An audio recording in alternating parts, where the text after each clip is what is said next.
નમસ્કાર, spark today ન્યૂઝમાં આપનું હાર્દિક સ્વાગત છે. 2047 વિકસિત ભારતના સંકલ્પ સાથે દેશ એક અલગ જ પ્રગતિના શિખરો સર કરવા જઈ રહ્યું છે.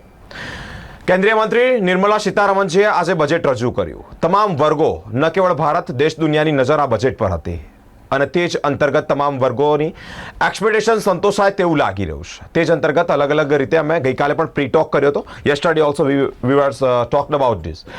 પરંતુ ક્યાંક ને ક્યાંક શું લોકોની અપેક્ષાઓ સંતોષાય છે? અમારી સાથે નિષ્ણાંત ચાર્ટર એકાઉન્ટન્ટ સાથે જ કંપની સેક્રેટરી જોડાયા છે. ફરી એકવાર VCCI ટીમ આવી છે. પ્રેસિડેન્ટ અંકુર સર પણ આપણી સાથે જોડાયા છે. સર, સ્પાર્ક ટુડે ન્યૂઝમાં આપનું હાર્દિક સ્વાગત છે. શું કહેવા માંગો છો? આજે કેન્દ્રીય બજેટ નિર્મલા સીતારમણજી દ્વારા રજૂ કરવામાં આવ્યું છે. તમે કઈ દ્રષ્ટિએ જોઈ રહ્યા છો? બજેટ ઓવરઓલ ઇન્ડિયાની ગ્રોથ સ્ટોરીને ઓન ટ્રેક રાખે એવું બજેટ છે જી. અને ફોકસ બધા સેક્ટર પર કર્યો છે. ફાર્મ સેક્ટર છે, એજ્યુકેશન પર છે, ઇન્ડસ્ટ્રી પર છે અને મેડિકલ પર પણ છે. અને બીજું એક એ લોકોની ગવર્મેન્ટ ઓફ ઇન્ડિયાની લુક ઇસ્ટ પોલિસી, કહેવાનો મતલબ કે ઈસ્ટ ઓફ ઇન્ડિયા આપણું જે અંડર ડેવલપ છે થોડું compare to west of India, એની પર ફોકસ રાખ્યો છે વધારે. છેલ્લા કેટલા સમયથી છે, આ વખતે વધારે ભાર મૂકી રહ્યા છે એ લોકો. એની પર દેખાઈ રહ્યું છે, જે ઓવરઓલ સારું છે. It's a long term story. Long term story માટે સારી વસ્તુ છે. એટલે એવી રીતે આખું બજેટ જોવા જઈએ તો બેલેન્સ બજેટ છે અને સ્ટોરીના ઇન્ટેક્ટ રાખશે, ગ્રોથ સ્ટોરીના. As per we compared to last year, ગયા વર્ષના સરખામણીમાં આ વર્ષના બજેટમાં કયા પ્રકારના ચેન્જીસ હોવા જોઈએ જે નથી થયા, અને થયા છે તો કેવા થયા છે? એટલે ગયા વર્ષનું જે આ એક કન્ટિન્યુઇંગ પ્રોસેસ છે ગવર્મેન્ટ ઓફ ઇન્ડિયાનું, મોદી ગવર્મેન્ટનું કન્ટિન્યુઇંગ પ્રોસેસ છે.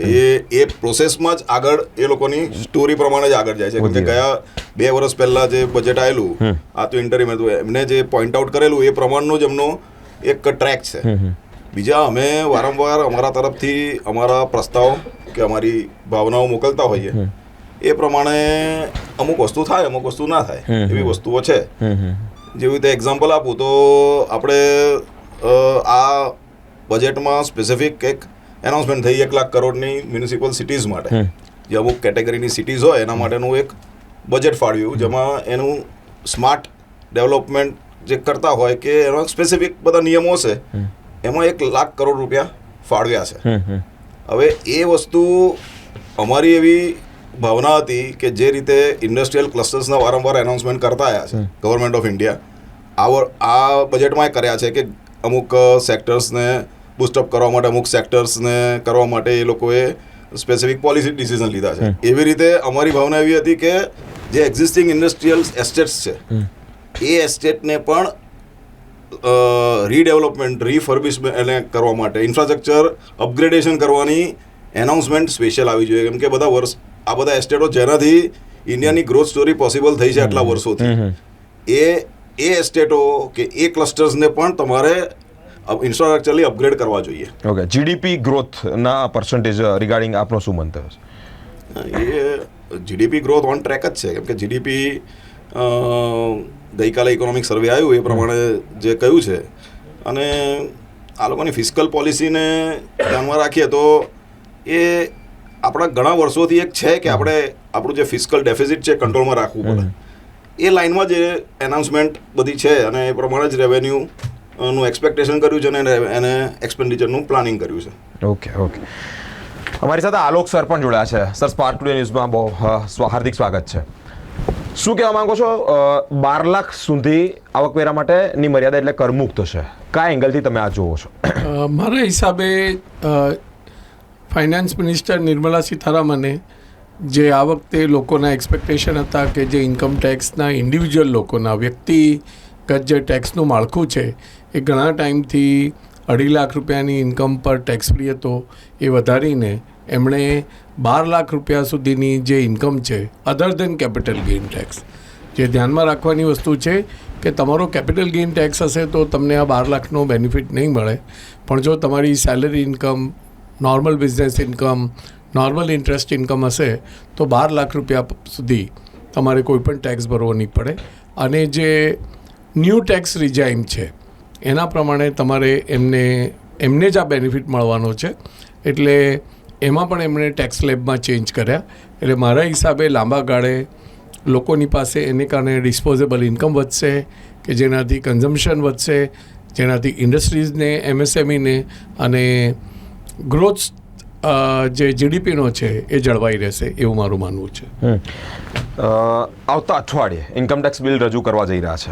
ડુ યુ થિંક કે અમેરિકાના રાષ્ટ્રપ્રમુખ ડોનાલ્ડ ટ્રમ્પ જે પ્રમાણે નીતિ રીતિએ ચાલી રહ્યા છે, જે પ્રમાણે એ લોકો વાતચીત છે, આપણા પર પણ સિમિલારિટી પેરેલલ એવા કોઈક ડિસિઝન પેરેલલ હોય એવું લાગે છે? આપણો જે ઇન્કમટેક્સનો અત્યારનો કાયદો છે એ 1961માં બનેલો છે, એટલે આમાં મેજર ટેક્સ રિફોર્મ કરવાની જરૂર પણ હતી અને એને ધ્યાનમાં રાખીને ફાઇનાન્સ મિનિસ્ટરે ઓલરેડી નવા ટેક્સ એક્ટ લાવવા માટે, નવો ઇન્કમ ટેક્સ એક્ટ લાવવા માટે કમિટીની રચના કરી હતી અને પ્રોમિસ કર્યું હતું કે એ ગવર્મેન્ટ બહુ જ જલ્દી એ નવો ટેક્સ એક્ટ લઈ આવશે.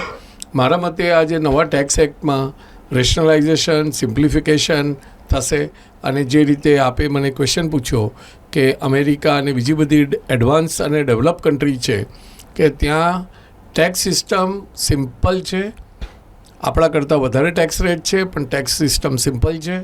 અને બીજી એક વસ્તુ જે ખાસ લોકોના નોટિસમાં લાવવાની જરૂર છે અને જે આ ગવર્મેન્ટનો ઇન્ટેન્શન પણ છે કે ઘણી બધી જોગવાઈઓ કે જે બિઝનેસ એન્ટિટીઝ છે કે આપણા જેવા નોર્મલ ઇન્ડિવિજ્યુઅલ ટેક્સ કમ્પ્લાયન્સ કરનારા છે એમનાથી ક્યાંક ને ક્યાંક ટેકનિકલ મિસ્ટેકને કારણે ટેક્સ કમ્પ્લાયન્સ રહી જાય છે.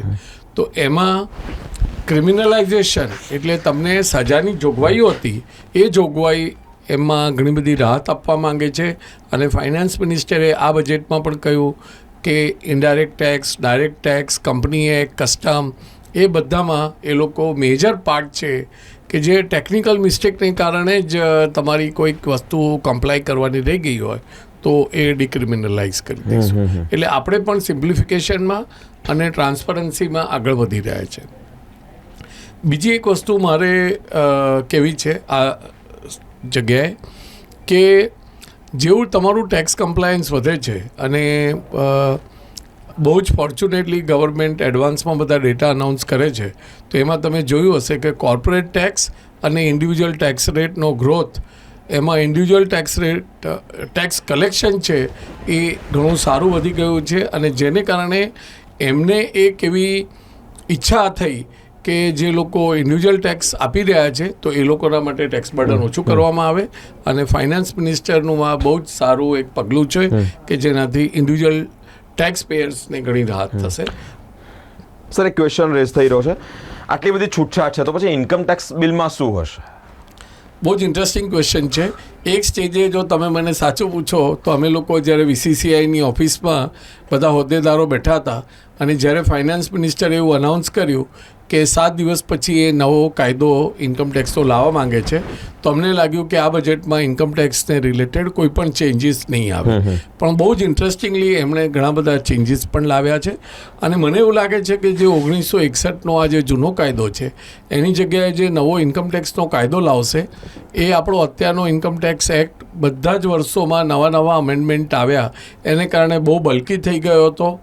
એ એક્ટમાં સિમ્પ્લિફિકેશન પણ કરવાની જરૂર છે અને જેમ આપે પૂછ્યો મને ક્વેશ્ચન કે જે ડેવલપ કન્ટ્રીઝ છે ત્યાંના બધા ટેક્સ સ્ટેચ્યુટ વધારે સિમ્પલ છે એટલે આ એક્ટને સરળ બનાવવા માટે એમણે નવો જ કાયદો લાવવો પડે એવી એક પરિસ્થિતિ સર્જાઈ છે. એટલે ભલે એમણે અત્યારે મેજર અમેન્ડમેન્ટ્સ અનાઉન્સ કરી દીધા છે પણ કાયદાને સરળ બનાવવા માટે એમણે આ નવો કાયદો લાવવાની જરૂર છે અને એમાં ઘણા બધા ચેન્જીસ આવશે અને મેં તમને હમણાં કહ્યું એ પ્રમાણે એમાં ડિક્રિમિનલાઇઝેશન, એક્ટની સિમ્પ્લિસિટી અને ઇન્ટરનેશનલ ટેક્સ અને એના કમ્પ્લાયન્સીસ પણ ઘણા બધા સરળ થશે એવી અમારી આશાઓ છે. અને ઇન્ડસ્ટ્રી એસોસિએશનના પ્રમુખ અને સેક્રેટરી તરીકે અમે એવી આશાઓ સરકાર પાસે પણ રાખી રહ્યા છે અને જે એક્ટ નવો લાવવાના છે એના જે ડ્રાફ્ટિંગ કરનાર એક્સપર્ટ્સ છે એમની પાસેથી બી અમારી એવી આશાઓ છે. Okay, thank you so much. Ankur sir, I would like to ask you, medical ક્ષેત્રે પણ મોટા ચેન્જીસ ને મોટા નિર્ણયો છે. લગભગ 30થી વધારે રોગો, કેન્સર જેવા જીવલેણ રોગો છે એના દવામાં પણ ચેન્જીસ છે એટલે કરમુક્ત બનાવે છે.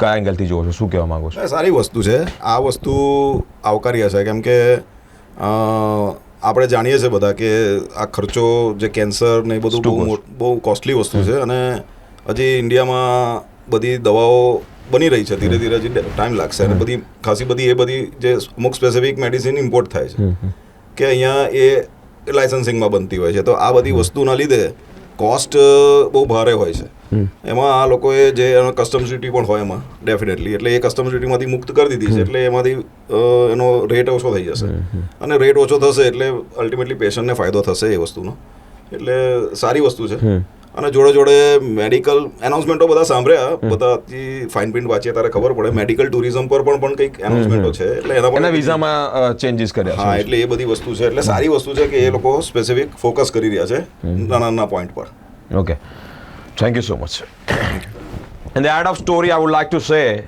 કે બધા જ વર્ગોને આવરી લે તમામ વર્ગોની કોઈની પણ અપેક્ષા પરિપૂર્ણ કોઈકને દુઃખ પહોંચ્યું કોઈ પણ વર્ગને એવું કોઈ જ નથી મેડિકલ ક્ષેત્રે ગણો વિદ્યાર્થીને આઈઆઈટીની સ્ટુડન્ટોની બેઠક ગણો કે પછી ખેડૂતોને નિરાશ નથી કર્યા આ વખતે તેઓને પણ એસસી એસટીની જે મહિલાઓ છે તેઓ માટે પણ ઉદ્યોગોને લઈને 2 કરોડ જેટલા આવકની વાત કરી છે તેની પણ લોન મળશે તમામ વર્ગોને આવરી લે તેવું એક 2047 વિકસિત ભારતનું જે મિશન છે ને તે જ અંતર્ગત દેશ ધીમે ધીમે પ્રગતિના શિખરો સર કરી રહ્યો હોય તેવું બજેટ આવી રહ્યું છે અલગ અલગ મહાનુભાવો સાથે અલગ અલગ મુદ્દાને લઈને વાતચીત કરતા રહીશું અમારી સુંદી એટલે કે અમારી સાથે સ્પાર્ક ટુડે ન્યૂઝ પર જોડાયેલા રહો કેમેરામેન ગૌતમ સાથે હું બિરેન સ્પાર્ક ટુડે ન્યૂઝ